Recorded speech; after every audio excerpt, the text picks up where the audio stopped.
आप सभी प्यारे प्यारे कृष्ण प्रेमियों को मेरा एक बार फिर से प्यार भरा नमस्कार। मैं आप सबकी सखी कृष्ण सखी यानी कि शिवी सखी एक बार फिर से हाजिर हूँ सबके सामने एक और अच्छा सा विषय लेकर, जो आपको बहुत कन्फ्यूजन रहती होगी इसके लेकर के, ज़रूर गारंटीड ज़रूर कन्फ्यूजन रहती होगी इसको लेकर के, जो भी भक्त लोग हैं भगवान के मार्ग में चल रहे हैं। और वीडियो शुरू करने से पहले एक छोटा सा इंट्रोडक्शन। मैं शिवी सखी अपने चैनल पर ठाकुर जी के प्रति हम प्रेम भाव से कैसे जुड़े, बिना फॉर्मेलिटी के, डर के, भगवान से प्रेम भाव से किस तरह से जुड़ा जाता है ये बताती रहती हूँ। नियमों को लेकर जो डर रहते हैं हमारे मन में वो क्लियर आउट करती रहती हूँ। आप चाहते हैं आपको ऐसी वीडियोस मिलती रहें तो मेरे चैनल को सब्सक्राइब करना बिल्कुल ना भूलें, जिससे आपको वीडियोस मिलती रहेंगी और कब कौन सी वीडियो में कौन सी ऐसी बात कह दी जाती है और हमें एकदम लग जाती है और उससे हमारी प्रॉब्लम सॉल्व हो जाती है और हमारी डायरेक्शन मिल जाती है एक हमारी भक्ति को। वो कहीं से भी मिल सकती है बात, मैं ये नहीं कह रही मेरी वीडियो से, कहीं से भी मिल जाती है। तो इवन अभी हुआ मेरे साथ ऐसा ना, कल परसों मैंने एक देख रही थी, कृपालू जी का एक सत्संग देखा था। वो थोड़ा सा देखा, मैंने सोचा कि बाद में देख लूँगी, बहुत इंपॉर्टेंट टॉपिक था उसका, तो फिर ना वो मिस हो गया, मुझे चैनल भी नहीं पता वो कौन सा था। तो मैं अभी आज सुबह बैठी तो मुझे लगा कि मैं वो ढूंढती हूँ, हिस्ट्री में जाना पड़ेगा, या मैंने किसी को भेजा था उसमें देखती हूँ। तो मैंने खोला नहीं, पहले मैंने YouTube खोल लिया और YouTube के फ्रंट पेज पर ही एक वीडियो आ रही थी, उस पर गोपाल जी गैया खिला रहे थे। तो ऐसी मैं कोई वीडियो देखती नहीं कि स्क्रॉल टाइम पास करने के लिए शॉर्ट्स देखूँ, मैं जैसे सत्संग सर्च करती हूँ या कोई ऐसी इंपॉर्टेंट आती है वो देख लेती हूँ। तो वो गोपाल जी, मुझे पता नहीं क्यों लगा कि मुझे इस वीडियो को खोलूँ। मैंने उस शॉर्ट्स को खोला तो उसमें मैंने देखा, फिर पता नहीं क्यों उस शॉर्ट के मैं चैनल पर चली गई। उस चैनल पर मैं जैसे ही गई, वो चैनल वही था जिस पे मैंने कल वो वीडियो देखी थी कि जो मेरी खो गई थी, जो मुझे मिल नहीं रही थी। वो चैनल मैंने देखा, उसके पहले ही जो फर्स्ट वीडियो थी शॉर्ट्स में वो वही थी जो मैं ढूंढ रही थी। देखिए मैं ढूंढ कहाँ रही थी, मुझे कितना टाइम लगता है खुद से ढूंढने में, है ना। तो और मतलब मैं सारी पहले वीडियो सर्च करती, हिस्ट्री सर्च करती, कितना मेरा समय बर्बाद होता, शायद तब भी ना मिलती।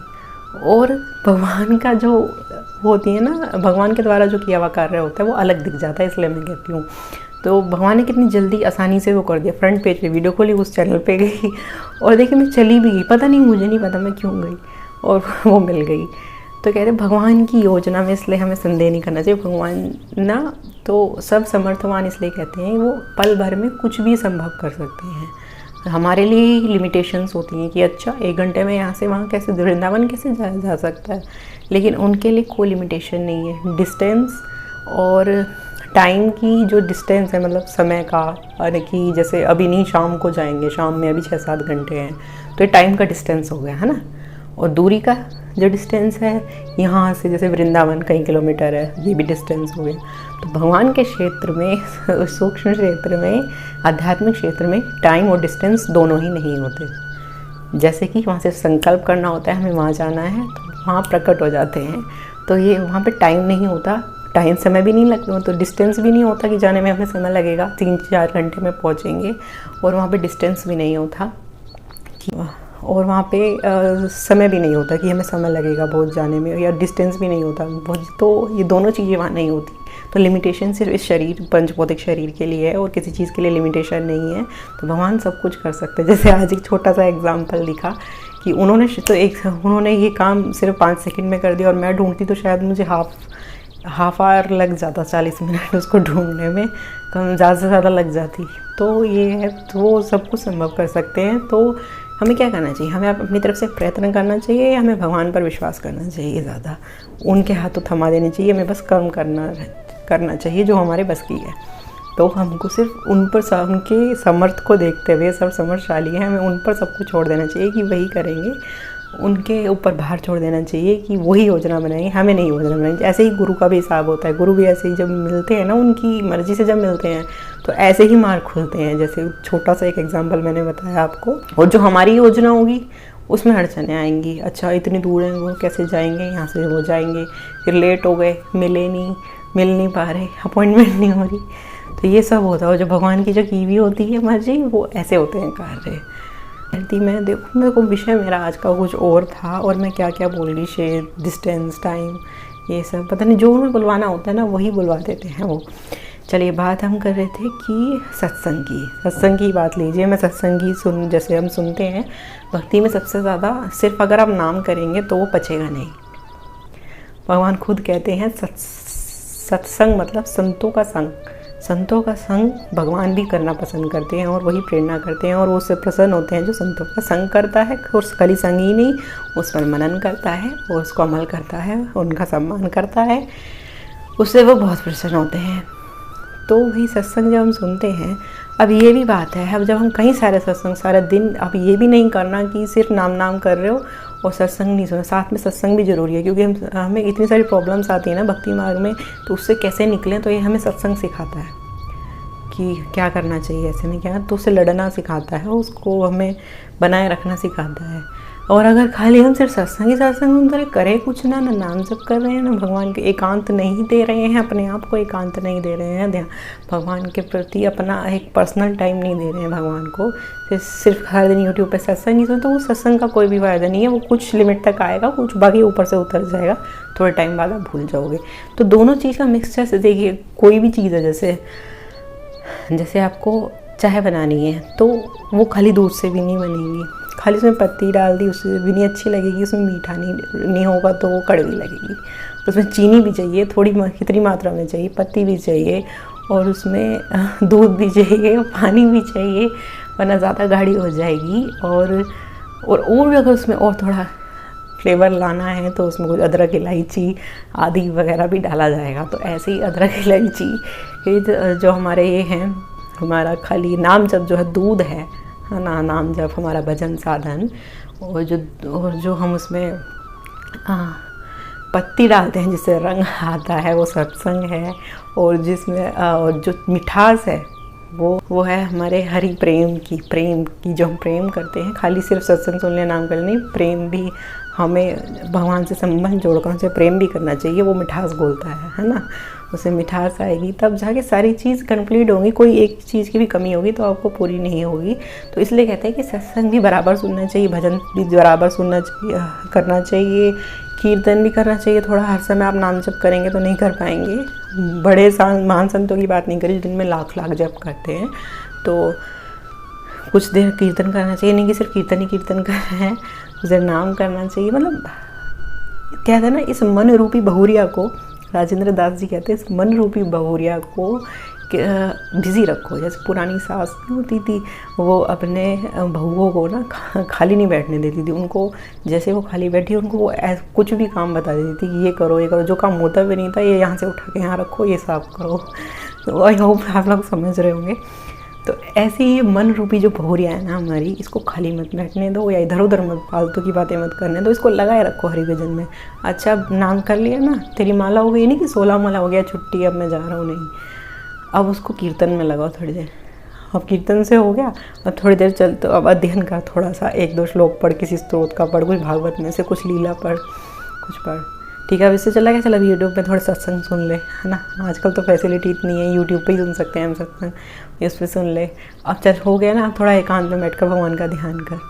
तो इस मन रूपी बहुरिया को लगाए रखना है, चाहे किसी भी तरीके से। अब ये इतना लंबी होगी वीडियो, में टॉपिक के बारे में तो बात ही नहीं कर पा रही। हाँ, तो सत्संग का जो था, सत्संग में ऐसा होता है कि हम कभी कभार ना जब बहुत ज़्यादा सत्संग सुन लेते हैं, ये भी वो भी सब चीज़, सभी सत्संग हमारे लिए नहीं होता।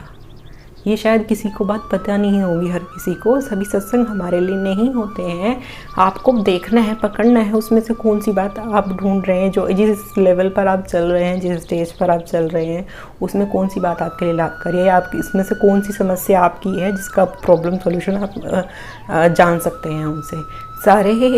सारा सत्संग आपके लिए नहीं होता, उसमें से जो चीज़ छाटी है, 2-4 चीज़ जो आपके उसके सिचुएशन के अकॉर्डिंग है, और उसको अपनाइए, उसको ढालिए जीवन में, फिर वो प्रॉब्लम सॉल्व होगी। नहीं कि आपने ये भी सुन लिया, अच्छा यार ये तो कृपालु जी तो ये कह रहे हैं, अच्छा प्रेम बाबा तो ये कह रहे हैं कि लड्डू गोपाल को ऐसे नहीं छूना है। अच्छा, लेकिन एक सत्संग में तो प्रेमानंद बाबा ये भी कह रहे थे कि नहीं, आपका लाला है ना तो लाला लाला करो, क्या बात है, कोई बात नहीं।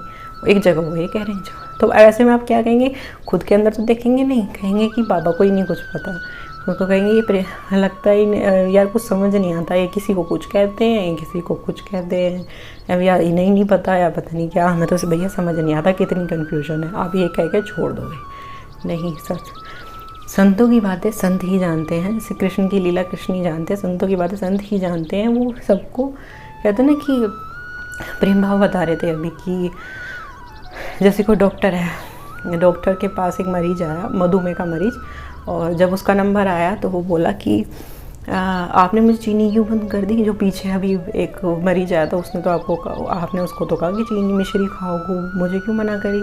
अरे भाई वो पित्त रोगी था, उसको मिश्री आराम करेगी, और तुम मिश्री खा लोगे तो तुम्हारा तो मधुमेह और चढ़ जाएगा।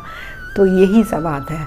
अब सत्संग देखो, सत्संग में एक प्रेमानंद बाबा एक किसी को कह रहे हैं कि आप लाला लाला करो, कोई दिक्कत नहीं, एक को कह रहे हैं नहीं नियम से, तो वो कुछ देख के कह रहे होंगे ना किसके लिए क्या इंपॉर्टेंट। तो इसी तरह से सत्संग भी अपना थोड़ा सा अपनी सिचुएशन के हिसाब से ग्रैब करना है, सारा नहीं ग्रैब करना होता कि यार यहाँ तो ये कह रहे हैं कि भगवान ऐसे नहीं मिलेंगे, लेकिन यार वो तो कह रहे थे कि जिद करो, व्याकुलता करो, ऐसे मिलेंगे भगवान, व्याकुलता से मिलेंगे, ऐसे नहीं मिलेंगे। तो अपनी सिचुएशन के अकॉर्डिंग कुछ भगवान से प्रेरणा करके खुद ग्रैब करने होते हैं। सत्संग भी ऐसे ही नहीं, सत्संग में भी सुनने में बहुत वो चाहिए, वरना कहते हैं ना कि उल्टा भी ले सकता है कोई। अब किसी को प्रेम है नहीं, भाव है नहीं, कुछ भी, और वो ये वाला सत्संग सुन लेगी, कोई बात नहीं, लाला लाला करो। खैर ऐसे करने से भी भगवान इतने करुणामयी है, निदान है कि वो प्रेम दे देंगे अपना। वो कहते हैं वो तो झूठा खेल रचो तो सांचा होए, कोई पाखंड भी करता है ना भक्ति का।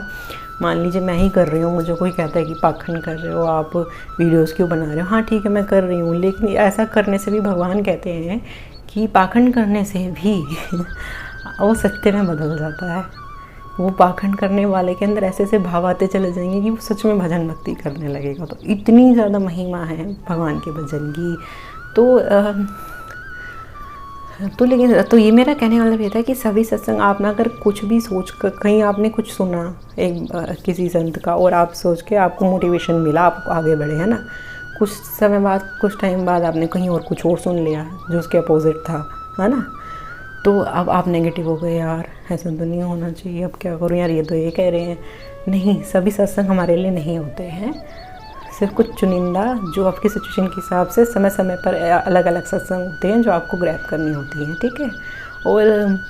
और ऐसे भी बहुत होता है जब आप सच्ची चाह होती है ना, जब आपकी भगवान को पाने की, तो आपको कोई प्रश्न ढूंढ रहे होते हैं, उसका सवाल आपको जवाब नहीं मिल रहा कहीं भी, तो ऐसा भाई होता है, सभी भक्तों के साथ होता है, मैं ये नहीं कहूँगी मेरे साथ ही होता है कि आपने कोई प्रश्न अंदर सोच रहे हैं, उसका उत्तर आपको अपने आप मिल जाएगा। कैसे? या तो आपने खोला यूट्यूब, ऊपर ही आपके प्रश्न का उत्तर का एक वीडियो आ गया कि इसका ये तो मैं सोच रहा था, आपने खोली और आपको उत्तर मिल गया कि भगवान का उत्तर होते हैं भाई। ऐसे ही कोई अगर आप प्रश्न अंदर सोच रहे हैं तो किसी ने उस कोई टॉपिक आपके आसपास छिड़ गया और उसका जवाब आपको मिल गया, तो ऐसा। और या ऐसे भी होता है, कई बार आप ऐसा होता है कि मन में प्रश्न कर रहे होते हैं अपने गुरु से, भगवान से, तो आपको सपने में उत्तर मिल जाते हैं उन चीज़ों के, ऐसे भी होता है। तो भाई चाह आपकी कैसी है, मैं फिर ही कहूँगी, उस पर डिपेंड करता है कि आपकी चाह कितनी सच्ची है। अगर आपकी चाह सच्ची है, आपके हर सवाल, आपकी हर समस्या, आपके हर प्रश्न का उत्तर भगवान देने में सर्वसमर्थशाली हैं, आपको वहीं बैठे बैठे दे देंगे, आपको कहीं नहीं भटकना पड़ेगा, किसी के भी माध्यम से दे सकते हैं, क्योंकि उनकी जो समर्थ है, की पहुँच है, वो सर्वव्यापक है, वो कण कण में है, वो इसमें भी है, इसमें भी है, इसमें भी है, दीवार में भी है, पंखे में भी है, रिंग लाइट में भी है, इस मोबाइल में भी है, वो हर जगह है, इस तस्वीर में भी है, इसमें भी है। जैसे प्रहलाद जी ने से पूछा ना, उसके भक्त प्रहलाद ने से पूछा ना उसके पिता ने कि क्या इस खंभे में तेरे भगवान है, उसने कहा हाँ है, और ये फाड़ के दिखा भी दिया हरि ने कि हाँ मैं हूँ, सर्वत्र हूँ। तो ये सबसे बड़ी भक्ति होती है, भगवान सर्वव्यापक, भगवान को देखना, हर जगह सर्वत्र भगवान को देखना, ये बहुत बड़ी सिद्धि है, भगवत प्राप्ति के बाद की सिद्धि है ये मुझे कल ही पता चला। तो इसके बारे में अलग वीडियो बनाऊंगी, बहुत लंबा विषय हो जाएगा, है ना। सत्संग को लेके कि मैं, कुछ लोग नेगेटिव हो जाते हैं, ये तो वो कह रहे हैं, वो तो वो कह रहे हैं, तो आपको नेगेटिव नहीं होना, मेरा मेन मोटो यही है कि जो हमें नेगेटिविटी आ जाती है ना, एक तो भगवान के मार्ग पर चल रहे हैं, ऊपर से नेगेटिविटी आ जाए तो अच्छा नहीं लगता। तो वही चीज़ आपका निवारण करने के लिए मैं बता रही हूँ कि सभी सत्संग माइंड नहीं होते, नेगेटिव मत होइए, वो चीज़ ग्रैब करिए जैसे आप मोटिवेट हो और आगे बढ़े, है ना। और मैं चलती हूँ, बहुत लंबी वीडियो हो गई है, अब मुझे आगे दीजिए, मैं फिर आऊँगी नए टॉपिक के साथ, एक और टॉपिक के साथ, सर्वत्र भगवान को किस तरह देखने हैं, है ना। और अब मुझे आगे दीजिए, मैं चलती हूँ। हरे कृष्णा।